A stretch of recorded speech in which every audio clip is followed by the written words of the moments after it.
Le pasteur principal par intérim va délivrer le message intitulé Enseignement sur Job, la 49e session. Et je remercie le frère Kwon Young pour la chanson spéciale. Le vendredi, nous avons eu la réunion de guérison divine. Et nous donnons toute reconnaissance et gloire et qui a guéri et qui nous a donné des réponses. Quand j'entrais dans le sanctuaire, un des personnels de l'église a dit qu'il avait un problème au niveau de son visage. Il y a des gens qui ont vu ces problèmes de la peau. Le moment où il a réussi la prière pendant la réunion, il priait avec sa main sur son visage. Et son visage qui avait des problèmes de la peau, sa peau a été purifiée. Et les gens qui l'ont vu étaient des témoins pour voir comment est-ce que Dieu a fait que cela puisse disparaître de son visage. Ils ont témoigné comment est-ce que sa situation était avant de recevoir la prière le vendredi et comment est-ce que Dieu a opéré un miracle. Ils étaient très surpris. Dieu accomplit de telles choses. Il est notre Père et il continue à agir en notre faveur. Aujourd'hui, c'est le dernier jour de la réunion de prière avec je pense que vous serez plus en bonne santé et vous allez recevoir toutes les réponses à vos requêtes de prière. Chers frères et sœurs, en Christ, dans la dernière session, Job a dit que Dieu l'a enveloppé et même s'il ne voulait pas cela, et en disant cela, il blâmait Dieu pour toutes ces misères, parce qu'il n'avait pas une confiance totale en Dieu. Il a continué à mal comprendre Dieu et à avoir du ressentiment contre Dieu. Et de plus, Job s'est plaint de pitié. Il a dit personne ne pouvait résoudre sa situation injuste, mais je vous ai dit la raison pour laquelle que nous ne recevons pas de réponse à nos prières, que nos problèmes ne sont pas résolus et que nous avons un mur de péché. Quiconque démolit le mur de péché, se détourne et obéit à la parole, Dieu va pardonner tous ses péchés et va aussi donner des réponses et des bénédictions. Et ceux qui ont reçu des réponses et des bénédictions disent, si vous voyez, ils se disent qu'ils sont allés à l'hôpital, mais il n'y a pas eu d'amélioration. Ils ont réalisé quel genre de message ils ont entendu. Ils se sont réalisés, ils ont essayé de démolir le mur de péché. Après avoir démoli le mur de péché, ils ont participé à la réunion de prière divine où ils ont reçu la prière de leur pasteur. C'est ça le principe pour recevoir la réponse. Ce n'est pas que Dieu ne répond pas à nos prières. D'autres personnes disent aussi, ils ont aussi participé à la réunion de guérison divine à plusieurs reprises. Leurs noms ont été enregistrés comme patients. Ils connaissent tout ce principe. Et leurs noms ont été... Mais ils ont participé sans un cœur ardent. Si vous ne participez pas avec un cœur ardent comme résultat, et vous ne pouvez pas recevoir la réponse, mais si vous participez avec un cœur ardent, vous allez recevoir la réponse avec tous ces témoignages que nous avons réalisés et comment, de manière précise, sont le principe pour recevoir la réponse et la guérison de Dieu. Puisque Job n'avait pas compris cela et pensait que Dieu le détestait, Dieu voulait le détruire et il a continué à très mal comprendre Dieu. Mais Job ne connaissait pas la vérité. Il était seulement en train de ressentir. Il ne faisait que souffrir et perdre. Et certains d'entre vous peuvent dire que j'ai participé à la réunion de guérison divine, mais je n'ai pas reçu de réponse. Même ceux qui disent de telles Et c'est là, vous pouvez participer à la dernière réunion de prière avec vous et vous pouvez avoir la réponse. Dieu peut vous rencontrer. À partir de la réponse de Job, nous trouvons que Job donnait toujours des excuses et comprenait très mal Dieu. C'était parce que c'était un homme, Job était un homme charnel. Il avait ses mêmes connaissances basées sur la foi. J'espère qu'à travers ces messages, que vous allez tous vous examiner et vous allez vous débarrasser des attributs charnels et vous serez transformés spirituellement.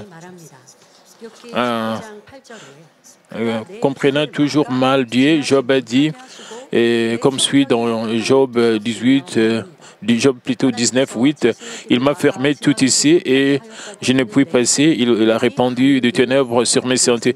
Il a fermé que Dieu lui avait fermé tout ici pour l'empêcher de passer. Quel genre de sentier Job avait parcouru jusqu'ici? Il avait sémé des récoltes et il les avait récoltées. Il s'amusait, mangeait, buvait. Ayant une bonne conscience, il partageait avec ses voisins, aidait assidûment les nécessités. Mais Job a dit que Dieu l'avait empêché de faire de telles choses charnelles, mais c'était pour faire de Job un homme spirituel. Dans le verset biblique, les sentiers font référence à un raccourci. Le ténèbre signifie un état d'obscurité totale. Disons que vous prenez un raccourci vers votre destination, ensuite votre chemin devient tout d'un coup complètement obscur. Combien c'est réfractant. Job a mentionné que pendant qu'il prenait le raccourci vers un meilleur environnement et un avenir meilleur, il est tout bloqué avec une obscurité totale. En même temps, il se plaignait de son angoisse. Il a comparé sa situation à un état d'obscurité complète car il avait perdu tous ses biens et ses enfants avaient été abandonnés par sa femme et ses amis et avait perdu tout son espoir et sa joie. Mais il l'a fait parce qu'il était si ignorant du cœur de Dieu. Et reconnaissant la droiture et l'intégrité de Dieu, Dieu lui a permis des épreuves pour lui donner de vraies bénédictions. Pour que tous ces processus servent d'indicateur, Dieu a fait que cela puisse être mentionné dans la Bible.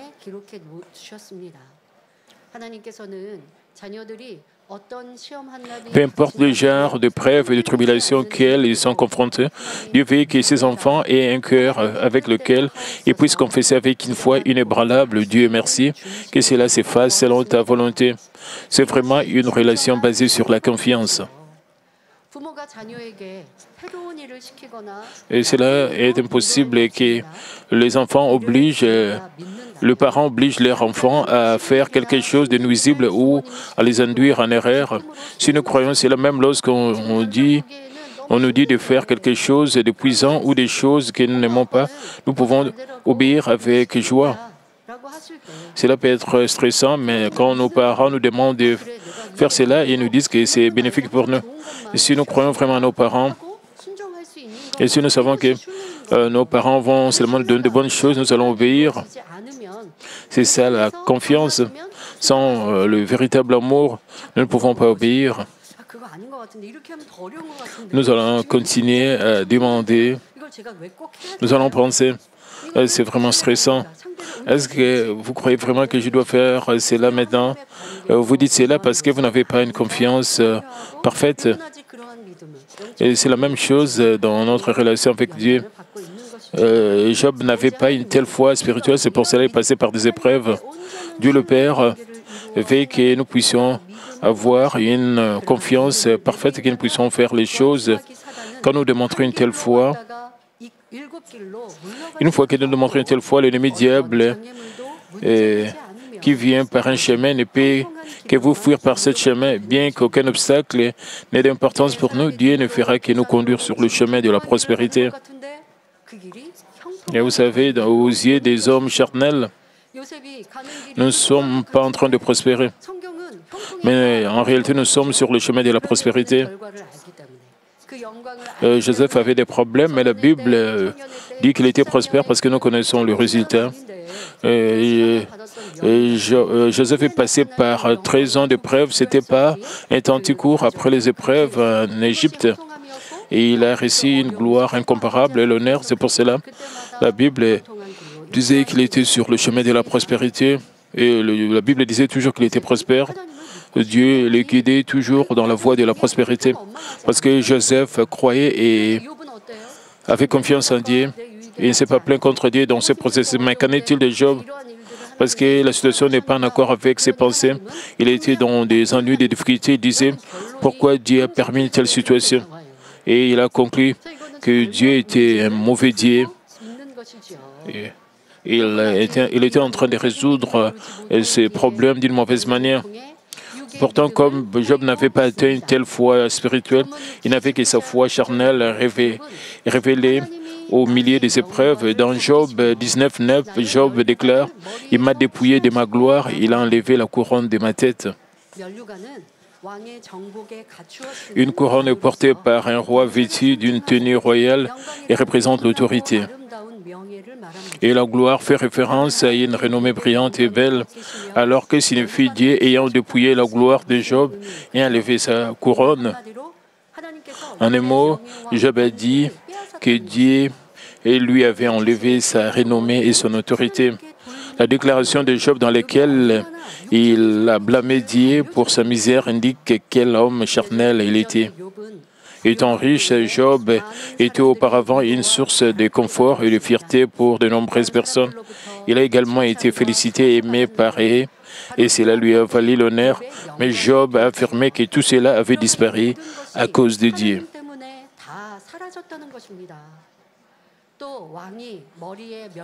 Et comme un roi portant une couronne sur sa tête, Job jouissait de l'autorité provenant de l'abondance matérielle. Mais comme Dieu a emporté ses possessions, son autorité a complètement disparu. Cela implique que l'autorité et l'honneur dont Job avait joui n'étaient pas le résultat de quelques actes, mais de son abondance matérielle.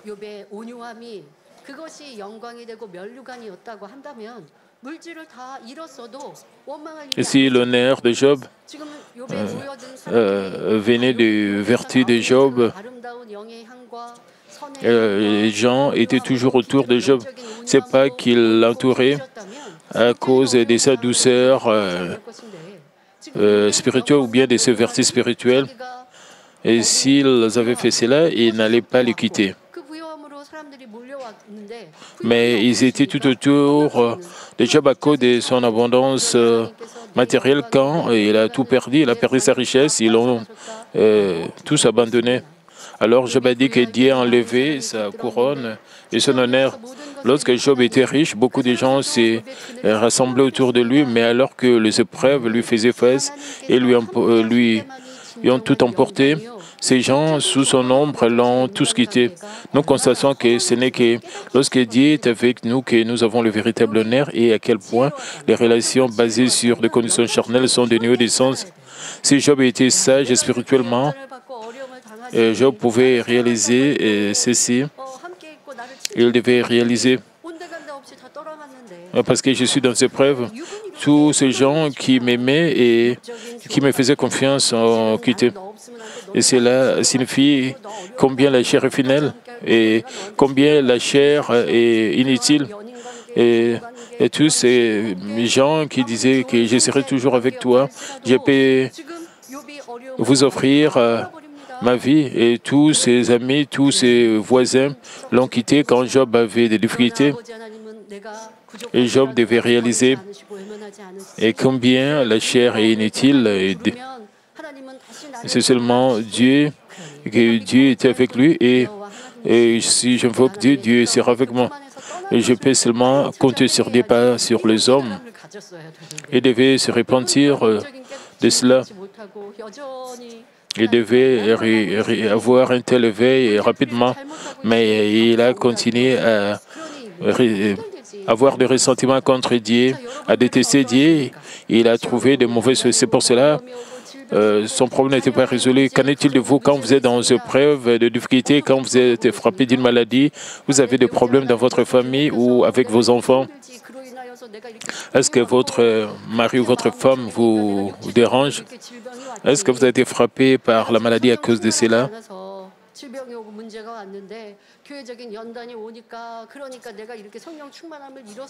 Et parce que vous avez perdu la plénitude du Saint-Esprit, vous avez attrapé la maladie. et vous mettez le blâme sur l'Église.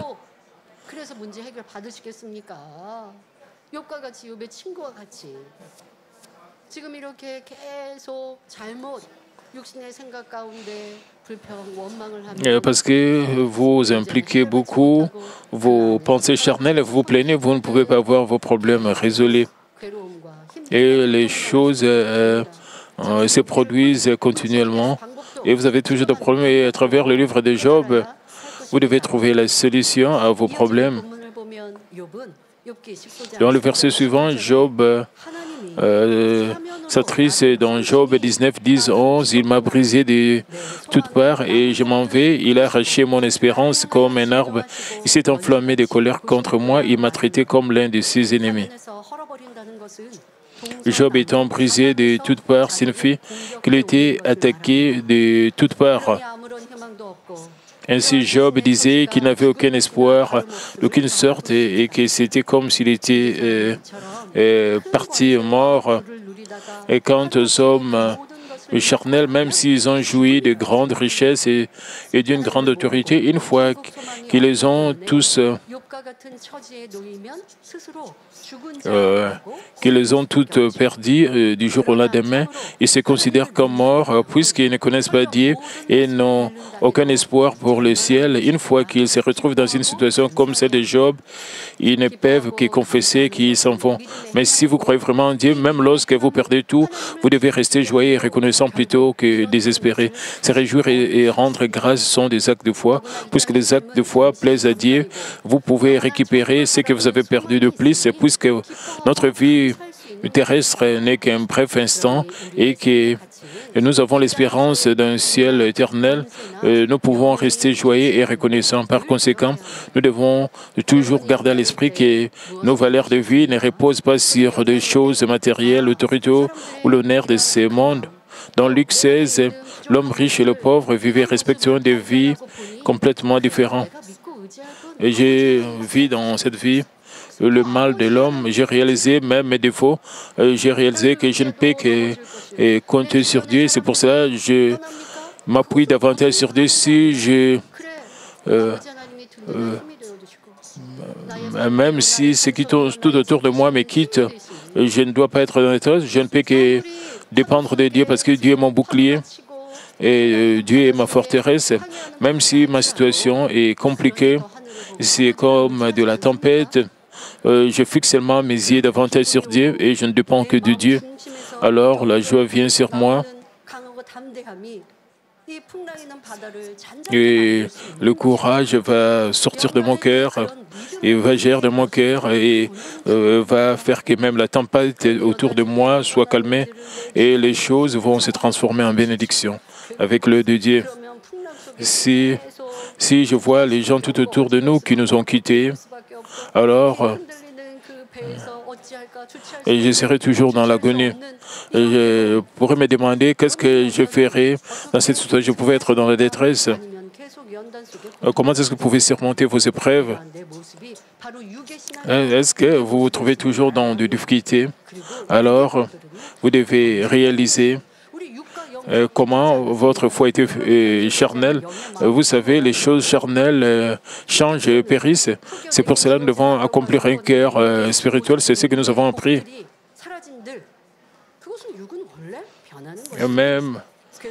Même si les choses charnelles disparaissent, vous savez que la chair change. Vous ne devez pas être découragé ou surpris. Parce que nous avons le ciel éternel, nous avons Dieu, nous pouvons toujours rester joyeux et reconnaissants. Alors nous pouvons sortir comme une personne avec une foi, comme de l'or pur. Est-ce que vous êtes transformé pendant le moment d'épreuve? Alors les épreuves seront pour vous une bénédiction.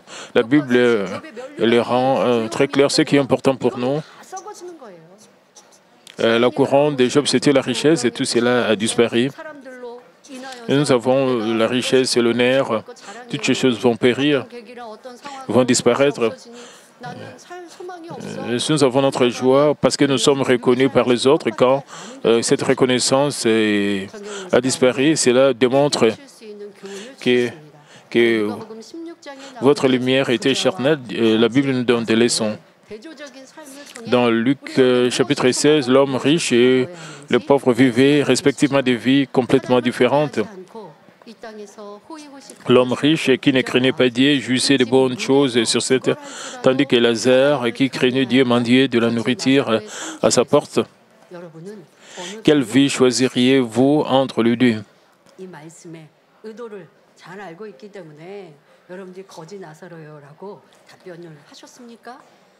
Et tout le monde va répondre. Vous allez choisir de vivre comme Lazare. Même si vous connaissez la réponse, vous ne pouvez pas donner cette réponse avec audace parce que vous connaissez l'état de votre cœur. Pourquoi Dieu le Père a fait que cela soit mentionné dans la Bible? Vous devez examiner et si vous suivez vraiment la vérité et si vous avez vécu comme l'homme riche, vous vous réjouissez avec des choses charnelles et vous avez rempli votre cœur de choses charnelles.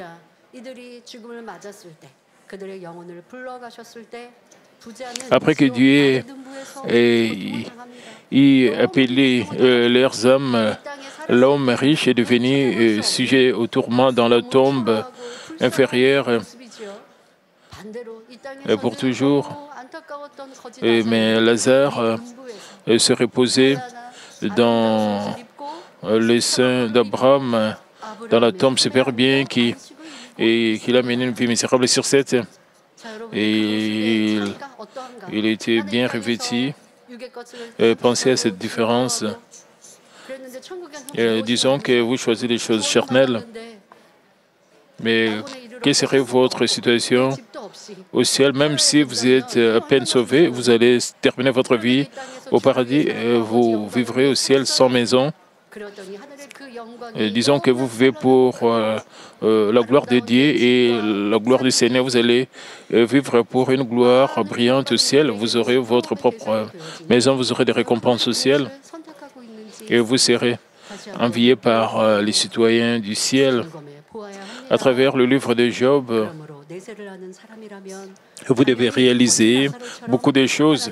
Ainsi, si vous êtes conscient de l'au-delà, il ne fait aucun doute que vous choisirez la vie avec la crainte de Dieu et d'entrer au ciel comme la vie de Lazare. Mais Job n'avait pas une telle foi et une telle espérance, même si tout l'avait quitté. Si seulement Dieu était avec Job, ces choses reviendraient. Mais comme il n'avait pas de foi spirituelle, il en voulait à Dieu. De plus, parce qu'il n'avait aucune espérance pour le ciel, il a lui-même confessé et qui s'en allait. Cela suggère à quel point il était charnel et qu'il ne voyait même pas Dieu comme la vraie divinité ou le vrai Père. Ainsi, pour construire une relation véridique avec Dieu, il avait besoin de passer par des épreuves. Alors, qu'est-ce que Job voulait dire? Il a arraché mon espérance comme un arbre. Job avait placé son espoir sur ses enfants, sa richesse, sa renommée, son autorité et toutes les choses qu'il avait accomplies et solidifiées. Mais comme toutes ces choses ont disparu instantanément, Job a soutenu que Dieu l'avait simplement tiré sans effort, comme s'il était un arbre aux racines peu profondes qui se déracinent facilement. Même si un arbre a de nombreuses branches et des feuilles luxuriantes, une fois que ces racines arrachées, il deviendrait inutile. Nous devons réaliser que les choses charnelles peuvent être déracinées à tout moment et à quel point il est insensé, stupide d'avoir notre espoir dans les choses charnelles. Même si nous ne pouvons pas jouir de la richesse, de l'honneur et de l'autorité, même si nous échouons et avons de faiblesses, tant que nous sommes un homme spirituel qui connaît et qui croit en Dieu de la bonne manière, nous sommes réellement riches.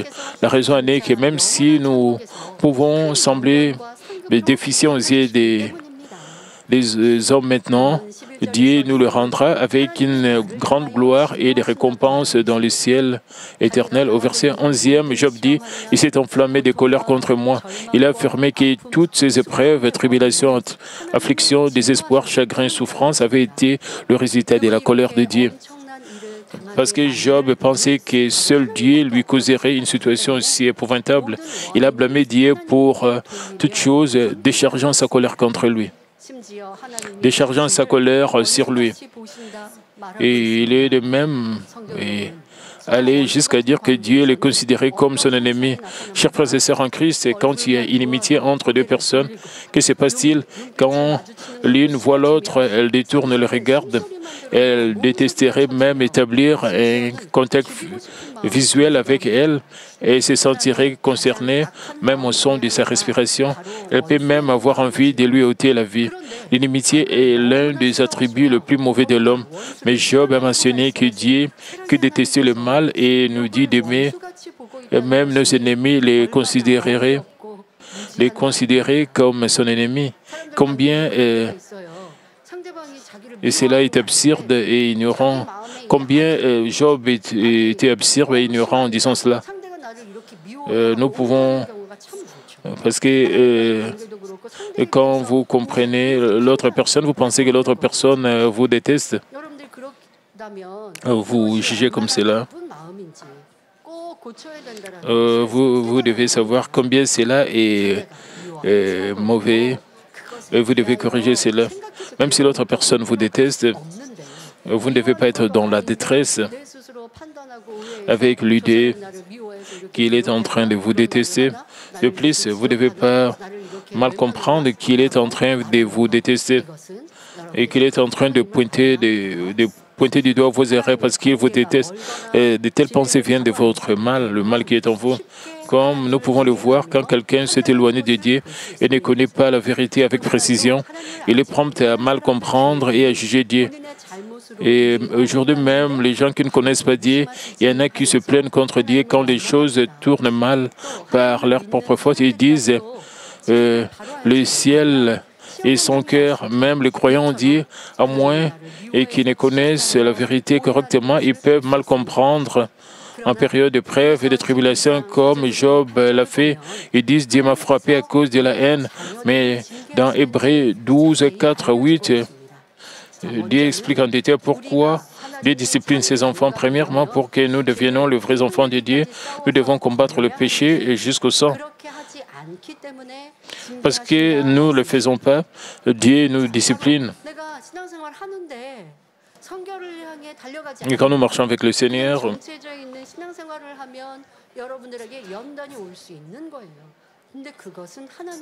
si nous devenons stagnants, nous ne faisons pas d'efforts pour devenir sanctifiés. Et c'est pour cela que nous avons des épreuves. Donc, si Dieu vous laisse comme cela, vous allez continuer à marcher comme vous voulez. Même si cela semble comme si vous preniez le droit chemin, parce que vous ne circoncisez pas votre cœur, votre vie charnelle, votre vie plutôt chrétienne sera une vie charnelle. C'est pour ça que Dieu vous discipline parce qu'il vous aime. Ainsi, quand vous ne changez pas, même quand vous ne changez pas, même quand vous menez une vie chrétienne, s'il n'y a pas de discipline, c'est pas bien. Dieu, le Père, veut que vous puissiez mener une vie chrétienne spirituelle, pas une vie chrétienne charnelle. Il veut que vous partagez l'amour avec lui au ciel. Et cela vient de l'amour de Dieu. De plus, Dieu nous fait des reproches et nous discipline parce que nous quittons la parole de Dieu et demeurons dans le péché, le mal. Et nous devons, ainsi nous devons garder à l'esprit qu'une telle discipline provient de son amour parce que nous sommes enfants de Dieu, c'est-à-dire que nous ne sommes pas des enfants illégitimes. Dieu nous discipline afin que nous puissions nous détourner du voie de la mort.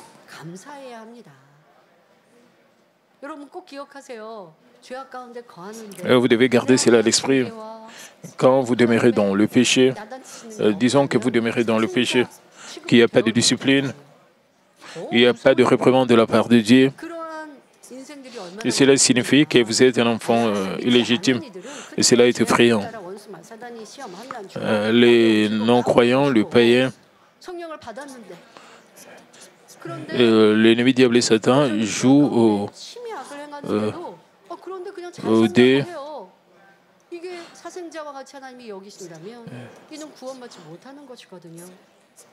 Et si vous êtes un enfant dédié, vous êtes demeuré dans le péché et le mal et vous êtes toujours prospère, c'est-à-dire vous êtes un enfant légitime.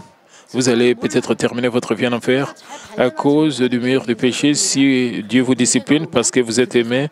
Et pour que vous puissiez réaliser le mur du péché, il y a des gens qui ne réalisent même pas le mur du péché. Quand ils sont dans des difficultés, ils essaient de découvrir leur mur de péché.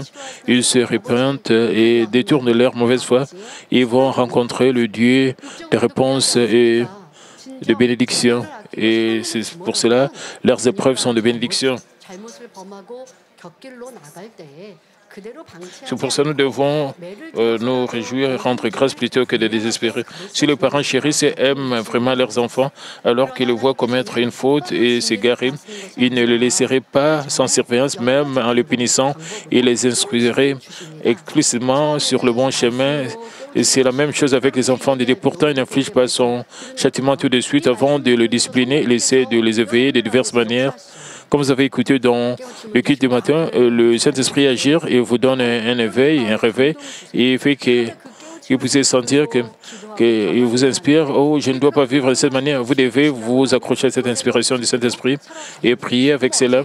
Mais certaines personnes s'accrochent à leur mauvaise voie, à leurs vieilles habitudes et vont se sentir affligés à cause de cela et je n'ai pas de joie dans tout ce que je fais. Ils sont toujours dérangés. Ils se sentent dérangés. Quand vous vous sentez dérangé, et quand il y a l'alarme et la lamentation, mais si vous continuez à commettre le péché, même de tels sentiments vont disparaître. C'est-à-dire, vous allez terminer à devenir un enfant illégitime. Quand le Saint-Esprit se lamente, vous devez rapidement vous repentir et changer vos voies. Mais certaines personnes n'écoutent pas les lamentations du Saint-Esprit, ils continuent à désobéir. Alors, ils vont recevoir la réprimande de Dieu, ils vont rencontrer des tribulations ou des épreuves, des difficultés. Et s'ils continuent toujours à désobéir, et ils vont rencontrer, faire face à des punitions de plus en plus graves. Et donc, au début, il parle au travers de la parole ou le fait sentir affligé par le Saint-Esprit gémissant dans leur cœur. S'il n'écoute pas toujours, on les reprend et sa discipline devient de plus en plus lourde. Nous pouvons mieux comprendre cela en réfléchissant à la façon dont le parent élève les enfants. Quand leurs enfants commettent une faute, au début, il les heurte avec une patience tendrement. S'ils n'obéissent pas, il les élève la voix. S'ils n'écoutent toujours pas, ils les punissent physiquement. Hébreux 12, 9 à 11. Parents, vous ne devez pas punir vos enfants de manière physique, mais il y a un temps approprié où vous pouvez punir vos enfants de manière physique. C'est mieux de, premièrement, parler à vos enfants si cela ne marche pas. Vous pouvez donner le discipliner de plusieurs manières, de manière verbale. Et si vous le punissez juste physiquement parce qu'il ne vit pas comme vous le voulez, ça c'est le mal. Ce n'est pas le devoir des parents envers les enfants. Vous devez être très sage comment éduquer vos enfants. Hébreux 12, 9 à 11 dit « D'ailleurs, puisque nos pères, selon la chair, nous ont châtiés et que nous avons respectés, ne devons-nous pas, à bien plus forte raison, nous soumettre au Père des esprits pour avoir la vie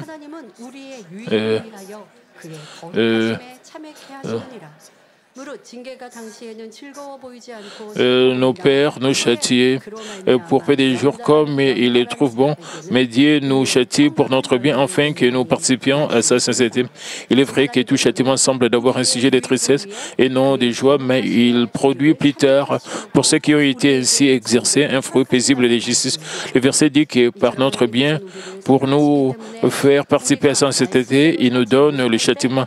Comme il est dit, Et comme dit, parce que Dieu nous aime, il permet des épreuves et des tribulations lorsque nous ne vivons pas selon sa parole, en nous disciplinant et nous guide pour que nous vivions dans la vérité, à savoir Dieu soumet chacun de nous à des épreuves afin que nous puissions nous débarrasser de mauvais attributs et de verdir parfaits. Et une fois que nous nous débarrassions de péché et du mal au travers des épreuves, nous devenons des personnes honorables comme nos pères de la foi qui possédaient une foi comme de l'or pire. Par conséquent, même si nous subissons des épreuves à cause de nos propres fautes, en fin de compte, ce sont des bénédictions et quelque chose dont nous devons être reconnaissants.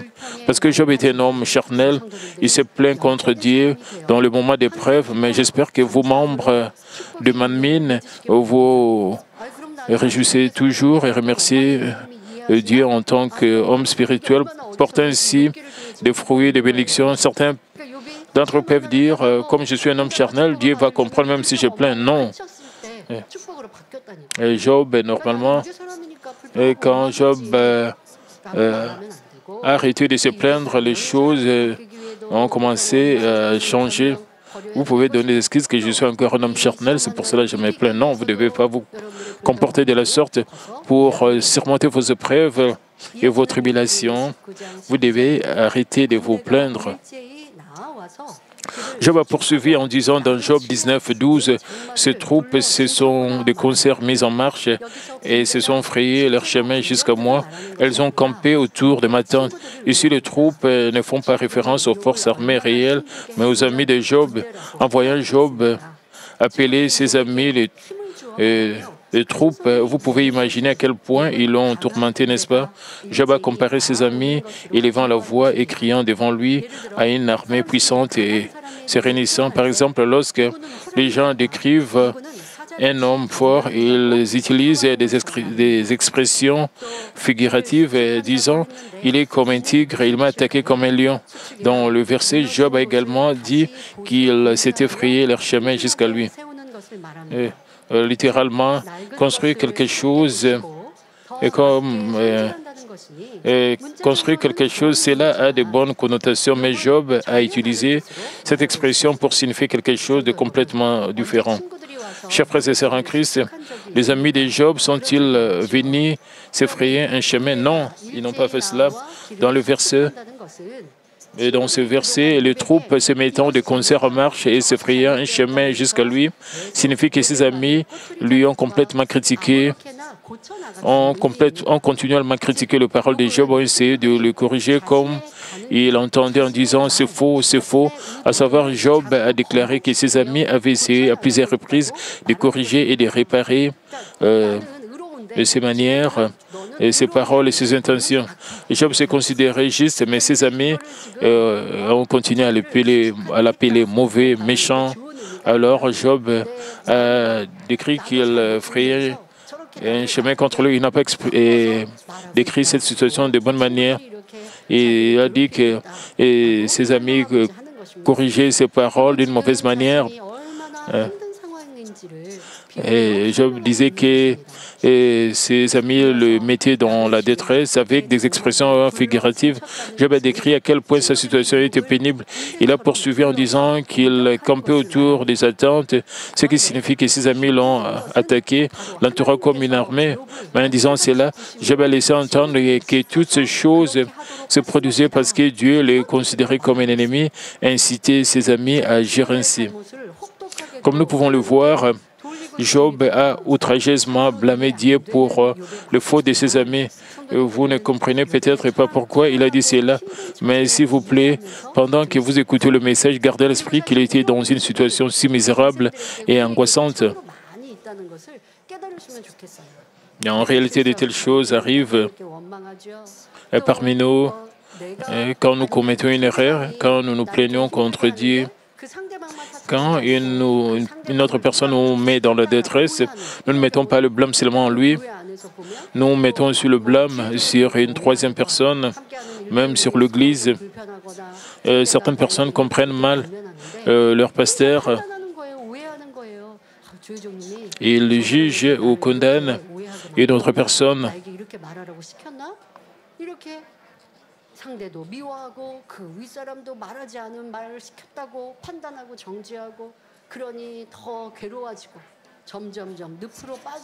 Avec de telles pensées, ils se mettent dans la détresse.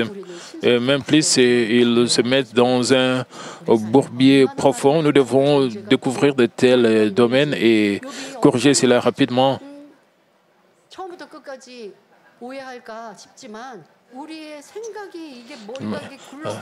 Job avait beaucoup de malentendus, mais comme nous impliquons nos pensées charnelles, nous terminons dans beaucoup de jugements, des condamnations et nous allons haïr beaucoup de personnes. Nous devons comprendre cela dans ce livre de Job. De la confession suivante, ce qu'il a fait, nous pouvons dire que Job s'est senti de plus en plus seul et tourmenté. Il a dit dans Job 19, 13 à 14, il a éloigné de moi mes frères et mes amis et se sont détournés de moi. Je suis abandonné de mes profs, je suis oublié de mes intimes. Et il voulait dire que même si ses propres frères détournaient le regard et que ses proches l'abandonnaient, il n'y aurait aucun moyen que ses amis proches se soucient de lui. 1 Jean 4,20 nous dit, si quelqu'un dit « j'aime Dieu » et qu'il haïsse son frère, c'est un menteur, car celui qui n'aime pas son frère qu'il voit, comment peut-il aimer Dieu qui ne voit pas? Cela peut être appliqué aux relations entre les membres de la famille. Juste comme il y a un dicton qui dit « le sang est plus épais que l'eau ». Généralement, les gens sont susceptibles de faire passer leur famille liée par le sang avant les autres. S'ils ne sont pas gentils avec les membres de notre famille qui sont physiquement le plus proches de nous et que nous ne traitons bien que nos voisins, cela n'est pas de la vérité. La raison en est que c'est par hypocrisie que nous essayons de nous faire mieux paraître. Si l'on considère le fait que même le frère de Job, qui était le plus proche de lui, détournait les regards, il était naturel que d'autres personnes se soient éloignées de Job. Comme Job vivait dans l'abondance, jouissant de la richesse et de l'honneur, il était respecté et complimenté en tant que personne juste. La raison en était qu'il partageait beaucoup avec les autres, leur donnant force et espoir. Job débordait également d'amour en tant que parent, offrait toujours des sacrifices avec ses enfants et partageait l'amour avec ses proches et ses voisins, ainsi qu'avec sa famille. Mais la réalité à laquelle Job était confronté confirmait que tout cela était de l'amour charnel. Comme Job avait perdu tous ses biens, même ses frères l'ont quitté, ses connaissances amicales l'ont traité comme un étranger, ses proches l'ont abandonné et même ses amis se sont éloignés de lui. Avec l'amour charnel, une personne change et se détourne lorsque les choses sont contre ses intérêts. Ainsi, le résultat est misérable. Et une personne attirée par votre argent vous quittera quand votre argent est épuisé. Une personne attirée par votre autorité s'éloigne naturellement de vous lorsque vous perdez votre autorité. Comme nous pouvons le voir, ce que nous avons sémé dans la chair est totalement inutile. Mais Job a affirmé que c'était aussi Dieu qui avait détourné les gens autour de lui. Le verset suivant montre également explicitement le résultat de l'amour charnel. Nous lisons dans Job 19, 15, 16, « Je suis un étranger pour mes serviteurs et mes servantes. Je ne suis plus à leurs yeux et je ne suis plus qu'à leurs yeux qu'un inconnu. J'appelle mon serviteur, il ne répond pas et je le supplie de ma bouche et c'est en vain. » Comme Job était riche dans le passé, dans sa maison se trouvaient de nombreuses personnes, y compris ses serviteurs. Mais maintenant, même ses serviteurs et servantes les traitaient comme un étranger ou un inconnu. Et ses servantes l'ont ignoré au point où Job s'est même qualifié d'inconnu dans un discours figuratif. Dans un discours figuratif, même s'ils étaient ses serviteurs qui devaient les servir, ils n'ont même pas répondu à son appel. De plus en disant, je les supplie de ma bouche. Job a décrit sa situation où il a dit humblement plaider avec son serviteur afin qu'il puisse accorder sa demande. Comme même ses serviteurs l'ont ignoré, leur maître, les afflictions, le chagrin, la douleur de Job ont dû être au-delà des mots. De plus, Et comme il a été détesté et abandonné par ses proches, quelle angoisse a-t-il dû ressentir? Ayant le cœur gravement brisé, Job a examiné son passé. Lorsque Job était riche, il traitait et aidait pas mal de gens et prenait bien soin d'eux. Les amis ont rendu visite à leurs amis malades parce qu'ils avaient également reçu de l'aide de Job et aussi parce que Job avait l'habitude de bien traiter ses amis. Il disait ceci et cela avec confiance en leur présence. Mais cela ne lui a pas du tout profité. Job a fini par être méprisé, dédaigné et moqué. Alors, quelles leçons pouvons-nous en tirer? Il s'agit de valeurs charnelles et spirituelles. Premièrement, nous devons transformer notre foi charnelle en foi spirituelle. Parce que Job avait une foi charnelle basée sur la connaissance, Dieu ne pouvait s'empêcher de le soumettre à des épreuves. Avec une foi basée sur la connaissance, avec laquelle nous connaissons simplement Dieu avec notre tête, nous ne pouvons ni rencontrer Dieu, ni recevoir ses réponses. Nous ne pouvons pas non plus entendre la voix du Saint-Esprit. Ainsi, nous devons changer notre foi basée sur la connaissance en foi spirituelle à travers des épreuves. En étudiant le livre de Job, nous devons savoir pourquoi Dieu a mis Job dans des épreuves. Et parce qu'il voulait changer la foi charnelle de Job en foi spirituelle. En voyant Job se plaindre, discutant avec ses amis, nous pouvons confirmer que sa foi était charnelle. Nous devons aussi examiner si notre foi est une foi spirituelle ou charnelle. Vous pouvez dire, je travaille fidèlement pour Dieu, je participe avec diligence aux réunions de prière. Pourquoi vous priez? Pourquoi vous travaillez fidèlement pour Dieu? Vous devez le faire pour avoir une foi spirituelle. Même si vous priez, si vous ne changez pas, c'est un problème sérieux. Vous devez trouver la raison pour laquelle vous ne changez pas. Vous n'avez pas une foi spirituelle. Même quand vous priez, vous recherchez seulement les bénédictions de Dieu. Vous ne recherchez pas à être transformé spirituel. Qu'est-ce que cela signifie? Vous dites, Père Dieu, je voudrais devenir comme Ruth, je vais devenir comme Marie de Magdala. Toutes ces bonnes paroles, vous les prononcez, mais vous ne changez pas, vous ne réalisez pas. Comment est-ce que vous ne faites pas votre devoir, même quand vous écoutez le message? Quand vous allez au travail, vous détestez vos collègues du travail, vous souhaitez que vos collègues puissent disparaître. Vous devez savoir que c'est le mal.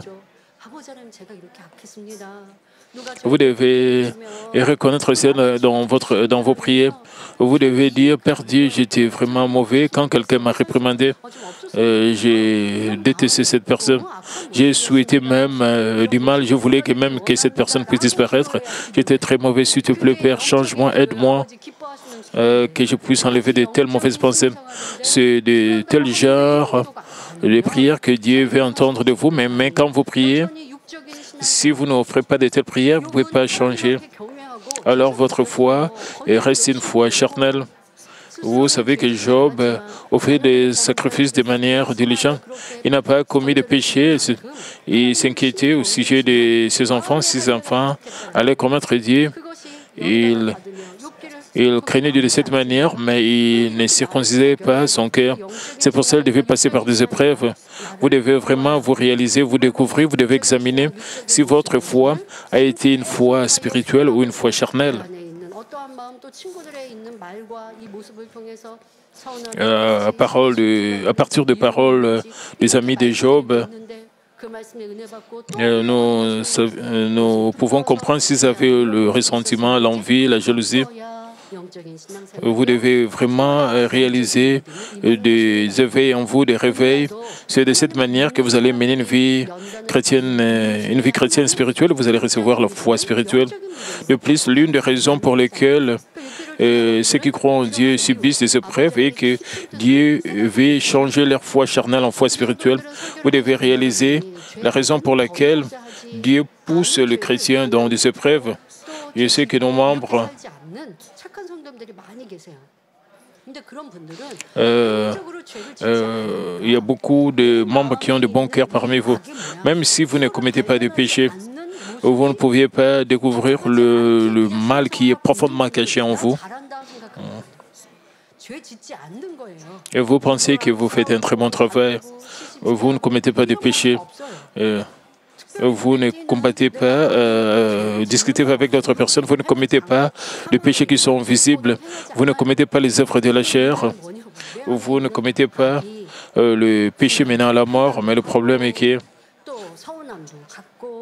vous pouvez avoir le jugement et la condamnation avec vos pensées charnelles. Vous pouvez aussi même nourrir de la haine dans votre cœur, même si cela ne sont pas révélés comme les œuvres de la chair.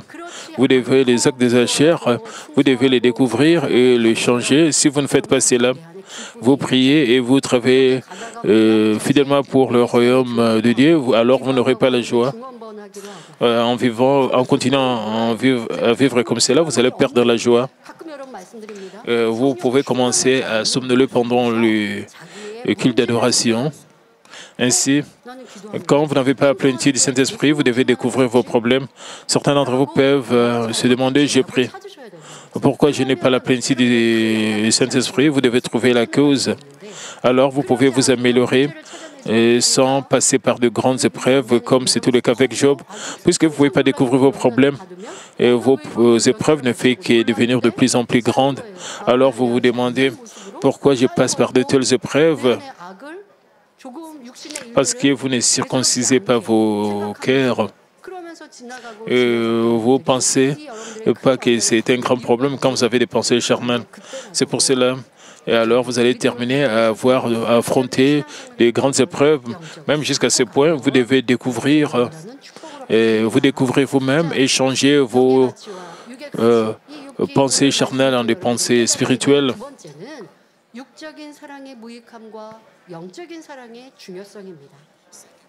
Deuxièmement, nous devons comprendre l'inutilité de l'amour charnel et l'importance de l'amour spirituel. L'amour charnel est le genre d'amour par lequel quelqu'un recherche ses propres intérêts. C'est un amour sans valeur qui finalement change et périt. Inversement, l'amour spirituel ne change pas. Pourquoi tout le monde a-t-il détourné le regard et s'est-il détourné de Job? C'était parce que Job les avait traités avec un amour charnel. D'après les plaintes prononcées par Job au milieu de ces épreuves, nous pouvons dire que Job était un homme charnel. Comment aurait-il pu partager l'amour spirituel avec quelqu'un en ayant un tel cœur? Ainsi, nous pouvons confirmer que même lorsque Job vivait dans l'abondance, il ne subvenait pas aux besoins des gens par amour spirituel. Si Job avait eu un amour spirituel pour eux, son cœur envers ses frères et amis n'aurait pas changé. Même ses amis n'allaient pas réagir de la sorte. Comment est-ce que Job a réagi quand il confessait l'amour envers ses amis? Mais quand il était dans des problèmes, il était en train de disputer et de se quereller avec ses amis. Nous pouvons confirmer que son amour n'était pas un amour spirituel. En voyant comment est-ce que Job réagissait,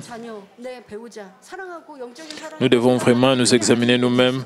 Nous devons vraiment tirer des leçons. Nous devons examiner notre amour envers nos voisins, nos maris, nos femmes et même nos enfants. Vous pensez que vous cherchez les autres. Vous devez savoir si votre cœur est vraiment vrai.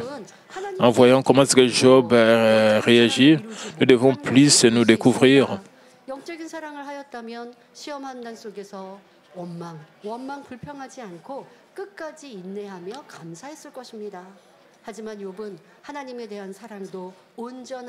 Si Job avait un amour spirituel pour eux, son cœur envers ses frères et ses amis n'aurait pas changé. Plutôt que de condamner ses amis qui l'ont jugé et condamné, il les aurait embrassés avec amour. Ensuite, il aurait également cessé de se disputer. S'il avait aussi aimé Dieu spirituellement, il ne se serait pas plaint dans les épreuves et les tribulations, mais aurait persévéré jusqu'à la fin avec des actions de grâce. Mais même son amour pour Dieu n'était pas parfait, parce que l'amour de Job était charnel. les gens ont également détourné le regard et se sont détournés de lui. Vivant dans l'abondance, Job avait aidé de nombreuses personnes en leur donnant de l'espoir, mais parce que son amour était charnel et non spirituel, ils ont tous quitté Job, le laissant sans rien. Si Job leur avait donné un amour spirituel qui est patient et bon, bienveillant et qui recherche les intérêts des autres comme nous le trouvons dans 1 Corinthiens 13, il ne l'aurait pas quitté parce que son amour était charnel. Les gens ont changé. Bien sûr, il y a des cas où une personne vous trahit, même si vous lui avez donné de l'amour spirituel. Une telle personne a un cœur extrêmement têtu comme Judas Iscariote qui a vendu son maître. Aucun de vous ne devrait devenir ce genre de personne pervers. Rendant la grâce et l'amour que nous avons reçu, nous devons atteindre le genre d'amour qui ne manque jamais. De plus, je prie au nom de notre Seigneur que vous atteigniez d'abord l'amour spirituel et que vous sortiez comme ouvriers spirituels compétents qui changeront les gens autour de vous. Et donc, aujourd'hui, en regardant la situation solitaire et misérable des gens, nous avons parlé de la futilité de l'amour charnel et de l'importance de l'amour spirituel. Dans la Bible, l'amour spirituel immuable y apparaît. Un exemple typique est l'amour de David et de Jonathan. Nous savons combien les relations charnelles sont inutiles. Même si l'autre personne n'a pas changé, vous ne devez pas être découragé. Au lieu de cela, nous devons accomplir l'amour spirituel. Mes frères et sœurs,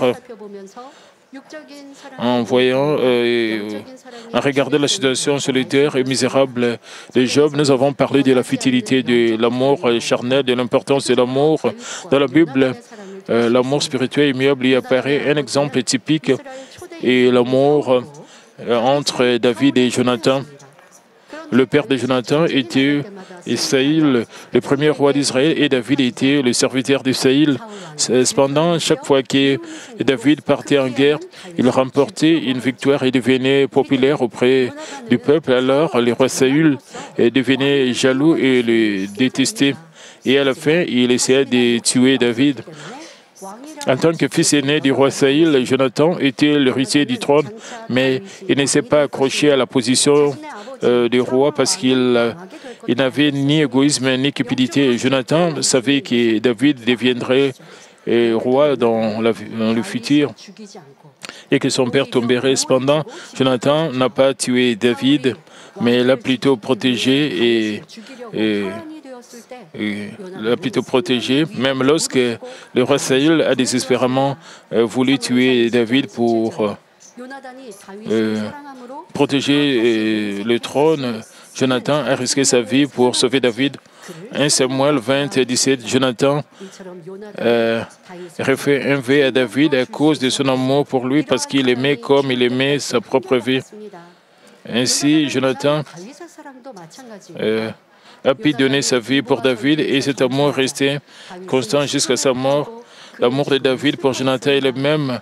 Après la mort de Jonathan, la bataille de Gilboa, David a cessé de manger, plaira à sa mort. Après être monté sur le trône, David a trouvé le fils de Jonathan. Mephibosheth a rendu tout le bien de Saül et a pris soin de lui dans le palais comme s'il était son propre fils.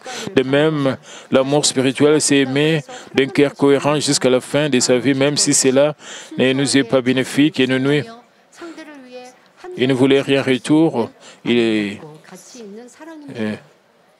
Donc, vous n'aimez pas parce que vous attendez quelque chose en retour ou parce que vous n'êtes bon que pour vous-même. C'est un amour beau et précieux qui peut être donné inconditionnellement à l'autre et tout en se sacrifiant innocemment sans aucune condition. Contrairement à cet amour spirituel, nous pouvons voir Jacob et Isaïe avaient un amour physique, même s'ils étaient des frères jumeaux nés le même jour, de mêmes parents. Quel genre de situation se présentait-il alors qu'ils ne profitaient pas l'un de l'autre? Le frère aîné essayait de tuer le frère cadet. Le frère cadet s'est enfoui pour éviter le frère aîné.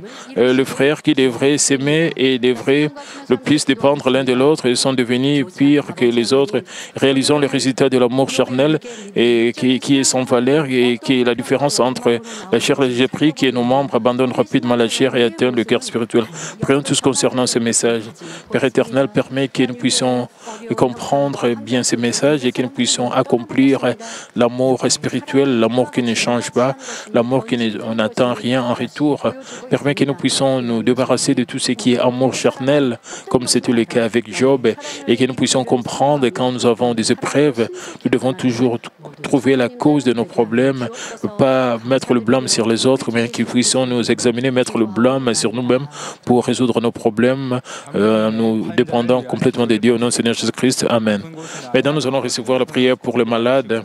Posez vos mains sur vos parties malades. Si vous n'êtes pas malade, posez votre main sur votre poitrine et recevez cette prière pour recevoir cette prière pour le désir de votre cœur. Alléluia, Dieu Tout-Puissant, Dieu d'amour, s'il te plaît, pose ta main sur tous les croyants qui reçoivent cette prière maintenant. Montre tes œuvres transcendant le temps et l'espace sur tous les enfants, sur Internet, JCN, dans les églises branches, dans les sanctuaires locaux et sur tous les enfants de Dieu partout à travers le monde. Donne-leur la foi de croire du fond de leur cœur, chasse tout ce qui est pensée négative et doute, chasse tout ce qui est test et épreuve. De pied jusqu'à la tête, le partie interne, le jointure, le tissu, le cellule, dans toutes les parties malades, consume-les avec le feu du Saint-Esprit et avec la lumière originelle. Au nom de Jésus-Christ, j'ordonne à l'ennemi diable et Satan, de toutes sortes de maladies, germes, virus, infirmités, quittez-les, que la lumière brille. Et s'il te plaît, consume toutes leurs maladies en phase terminale et les maladies incurables avec le feu du Saint-Esprit. Chasse toutes les maladies endémiques, y compris la malaria. Toutes les maladies contagieuses telles que le rhume, la grippe, la fièvre, quittez-les, protégez de toutes sortes de germes et de virus. Guéris tout ce qui est cancer d'estomac, des poumons, des seins, d'intestin, sida, leucémie, apoplexie cérébrale, hypertension, hypotension, diabète, problèmes de thyroïde, de cœur, de poumons, maladies des femmes et toutes sortes d'inflammations. Quittez-les. Guéris-les de tout ce qui est polio, AVC, arthrite, hernie discale, douleur dorsale, maux de tête, névralgie, toutes sortes de douleurs puissent disparaître. Épilepsie, autisme, dépression, névrose, autres maladies mentales, quittez-les. Toutes sortes de paralysies soient guéries, que le paralytique se lève et marche.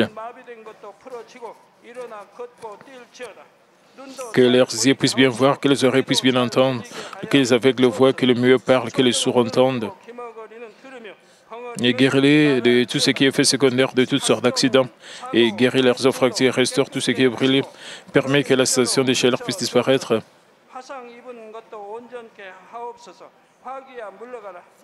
Et Père, permet qu'il n'y ait pas de cicatrices qui restent.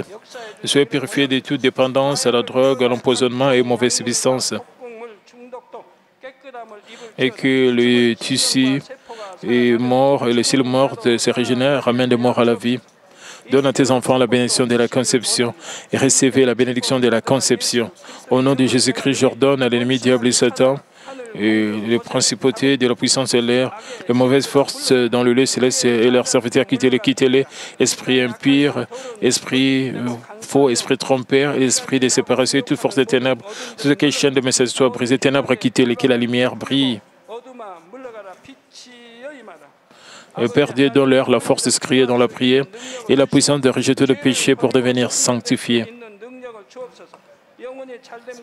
Comme leur âme prospère, permet que tout marche très bien avec eux et que leur famille soit évangélisée. Protège de toutes sortes d'accidents et de désastres tout au long de cette semaine et bénis-les pour mener une vie prospère sans aucun problème. Avec le feu du Saint-Esprit, l'armée céleste et les anges, et avec tes yeux enflammés, protège tout enfant, leur famille, leurs lieux de travail et leurs affaires. Donne aux étudiants la sagesse et l'intelligence, donne-leur l'enthousiasme et la ferveur de bien étudier. Et s'il te plaît, garde leur cœur, leur pensée des choses mondaines et permets qu'ils puissent t'aimer avec plus de ferveur. Et que tes enfants mangent ou boivent ou dans tout ce qu'ils feront, et permets qu'ils puissent te faire pour te glorifier, Père Dieu.